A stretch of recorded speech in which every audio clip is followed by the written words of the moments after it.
just crossed the border from Montenegro to Serbia. But here is just, that is there, like I've done something. Hello everyone, welcome to our Balkan road trip. Come with us for our long 25-hour flight from Australia all the way to Montenegro. Okay, we arrived in Singapore, right? Changi? Singapore, in Changi Airport. In Changi Airport. Now we have two problems. Well, we decided to have some dinner and then... The first problem is food. We're very hungry. Yeah, and we have another problem. Like when we left Australia, they told us that we needed to pick up our luggage here in Singapore and then check in through Turkish Airlines.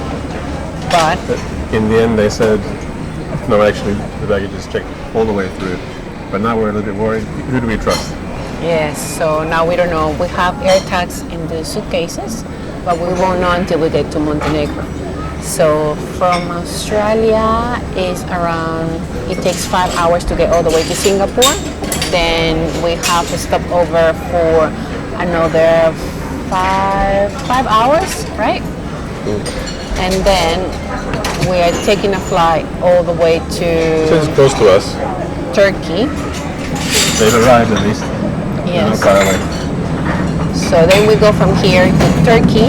Turkey we stop I think for 2 hours, and then afterwards we take another flight all the way to Montenegro. So in total it's around 25 hours. Okay, so now we're gonna have some dinner and then we're gonna That's delicious. explore. And we finally arrived in Turkey, strategically located at the crossroads of Europe, Asia, and the Middle East. What do you find? Baklavas and Turkish delights. If only I could try one of each. Who's in trouble? Me, big trouble.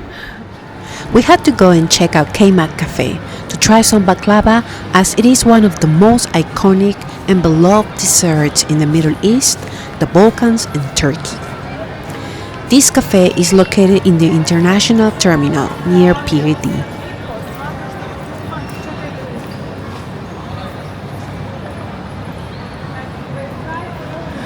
Here's the baklava. The baklavas.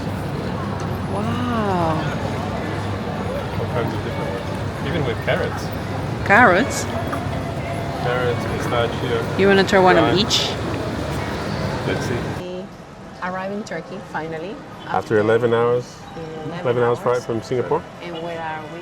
We're in Istanbul airport and about to try the original baklava, We're in trouble. the walnut baklava, and I didn't know there are so many different kinds of baklava. even a carrot baklava that has ice cream In it. in it. And then Traditional Turkish coffee with some Turkish delights. traditional coffee with water. I'm not sure why. I'm very excited because coming from the Balkans, so, Montenegro, and having a lot of influence from the Bosnian cuisine with Bosnian baklava, Bosnian Turkish coffee. So I'm very keen to try and see what the differences are. Use this. So which one is this one? The one with the green? The green is the original Turkish baklava, Okay. and the other one is the walnut baklava, which is more similar to what we usually make at home. Yeah.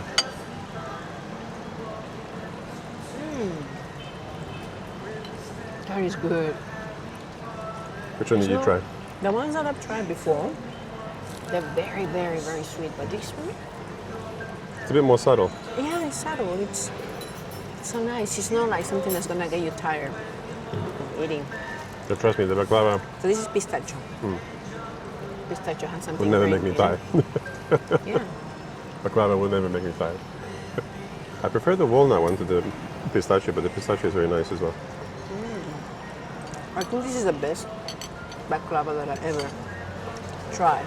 Okay, this one is That's the walnut baklava.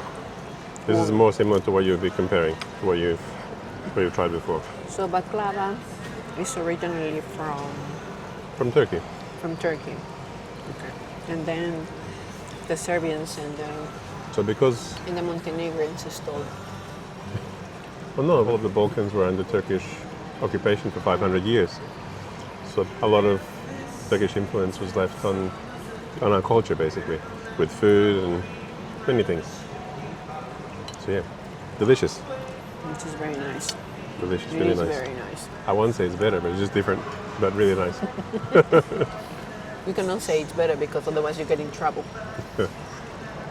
Now onto the carrot baklava, will be interesting. I never heard of carrot baklava Never either. with ice cream. Restaurant's called Kaymak. Kaymak. The art of serving kaymak. Delicious. Yeah.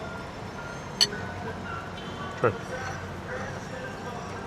Ask for a fresh orange juice. They normally say it's fresh, but it's not. But this one is freshly made. And now to try the Turkish coffee.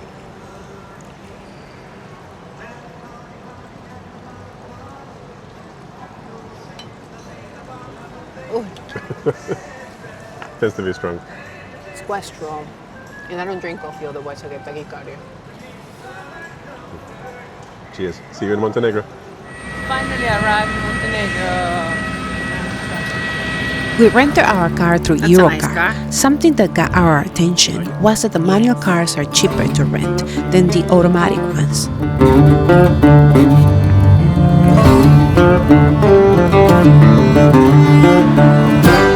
Look at this. It's beautiful.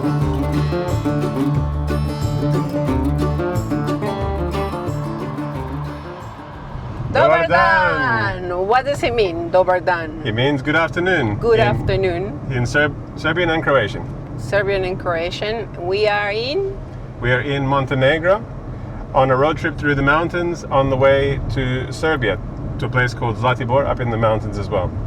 So we left Podgorica. Podgorica is the capital of Montenegro, and it's very interesting because Podgorica is between the mountains and it's right at the bottom. So it's an interesting drive in a valley. So it's an interesting drive when you get out of Podgorica to go to another country. Either you go down to the sea and cross down to Croatia, or through, if you go west, you go to Bosnia, or you go north to Serbia, or east to Albania.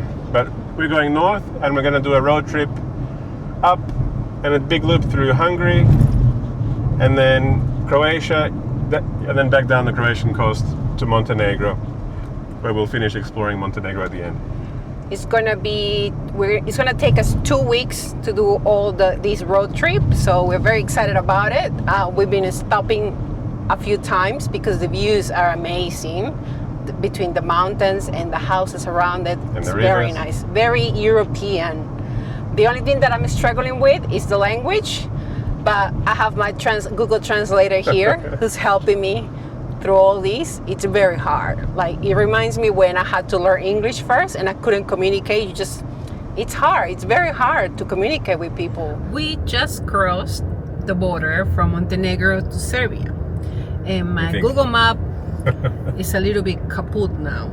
Why? Yeah, what's the difference between speaking Montenegrin or Serbian It's or Serbian, reading yeah. it? So basically, the script that's mostly used in Serbia isn't Latin, so not like what we use in English. They use Cyrillic, so more like the Russians use. You say it the same way as you read it, so in the same way as you would read the Latin script. The only difference is they have different characters for those same letters. So some are the same, but probably about 70% are different. So I would need to learn how to read it. It still has a mix of Latin and Cyrillic, but it makes it interesting.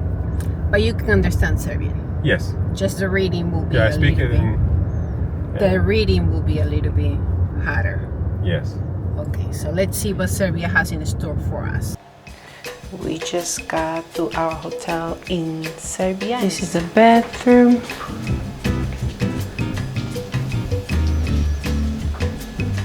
And a TV. Welcome to Zlatibor. We arrived in Zlatibor, which is 4 hours away from Podgorica. 4 hours drive through the mountains, and it's much cooler. It's like around 22 degrees Celsius as compared to high 30s in Podgorica. But the drive was really beautiful. through the mountains, and quite a lot of different scenes along the way. Nature is different as well, 'cause I've seen many pines here. Okay, this place was quite famous because of King Alexander. He was the old Serbian king from early or mid 1800s. He named it the Royal Retreat. And since then, it's become very popular among people. It's So beneficial as well for people with respiratory and cardiovascular conditions as well. It's the area is quite fresh, very nice. I think it's gonna get silly from here if we don't go and eat. So see you soon. Zlatibor is a mountain and tourist region in western Serbia, known for its stunning natural landscapes, excellent skiing in winter, relaxing resorts and spas in summer, rich cultural and culinary heritage. It's a popular destination for both locals and international tourists looking for rest, recreation, and nature. Now, we came to this restaurant. It's called Restaurant Bakraj. Am I pronouncing it right? Baklava, yes. Bakraj. It's here in Zlatibor. You see, I'm struggling with the language here, with the pronunciation. This beautiful soup that they gave us first. And the bread, it's quite warm. It's perfect. It feels like it's Fresh bread. freshly made. And it's very warm. It is nice. With this view over there, with a water fountain. And the soup is called yaya chorba, which is like a veal soup. It's delicious, really nice. Really hits the Luckily, spot. they had a menu in English and in Serbian as well. And the prices are quite reasonable as well, for the food as well, especially. Is it good? I didn't best. expect it actually. It was much better than Well, we could warm and the bread is so good as well. This is a soup. Okay, so this is the Karageorgieva steak. I've never tried this in my life, but it looks quite interesting. And this potato with trout is very traditional. The potato is made with silver beet. It gives it a unique taste, but it's delicious. And the soup, how is the soup, Tati? It's cold. It's so cold. It is. We underestimated this place. Montenegro is very, very hot. So we thought, with this being summer still, it's pretty warm here, but it is pretty cool in the evening. And it's cold. It's freezing. Like you have to get a jacket when you come here. Even if it's summertime, bring a jacket, bring a coat I like jackets. because it gets cold in the night. I have more insulation, so I'm not as cold, but Tatiana is cold. But Good morning. Good morning. We're still in Zlatibor, Serbia. Yeah, just about to leave for Belgrade, and today is a special day because it's our 15-year anniversary, Year wedding anniversary. wedding anniversary, and 16 Yes. years together. We had a good sleep, but I'm struggling with jet lag still. I keep waking up at 5 in the morning. It's been taking a couple of days for me to recover from that. For me, I've been sleeping really good. Yes. Just crashed. So what's the plan for today? Today we're driving another just under 3 hours to get to Belgrade, and then we'll be there for a few days to explore. That was the former capital of Yugoslavia, so they have the Yugoslav Museum, and so much culture and interesting history to see. So we're looking forward to that. It's gonna be a little bit more warmer than here because it was freezing last night. I couldn't film anything in the nighttime because there was a lot of things going on around, but Yeah. and a festival, but it was too cold for me. We didn't bring any jackets. We made that mistake. So if you come here, you have to bring your jacket. I can't stop emphasizing that. Yeah. But it's a place with a lot of people, a lot of tourists, both local, international, that come here to enjoy sports, food, and just enjoying and escaping the hotter weather from the cities and the coast. Something very interesting that I saw is that got my attention was that a lot of basketball players, a lot of teenagers, a lot of basketball courts, and what do you think it was? You thought it was I thought maybe basketball camps or that kind of basketball thing, camps? Actually, we were reading, right? And it says that the Serbians come to practice here, and train the players to to. train the players because they have some of the best basketball players are from Serbia. Yes. What else? What do you think about Serbia so far? So far, it hasn't been as welcoming as I expected, but that's okay. Right. Let's see how it is in Belgrade. Maybe it was just this hotel and a few bad experiences, but let's see how we go. Something interesting that I found is that they correct your Croatian. Well, it's a little bit controversial though, because The problem is, not the problem, but the challenge for me, I'm from a mixed Yugoslav background, so that means my mother's side was born and raised in Croatia, and my dad's side is from Montenegro, and also with some Bosnian influence. So my language, it's a mix of everything. So, but some people here who are very patriotic, and I'm sure probably in Croatia as well, when you use certain words, they try and pick where you're from, and can treat you differently. So maybe easier to use English. Let's see how we go. so you cannot even get away with that, and you speak the language, you can understand them.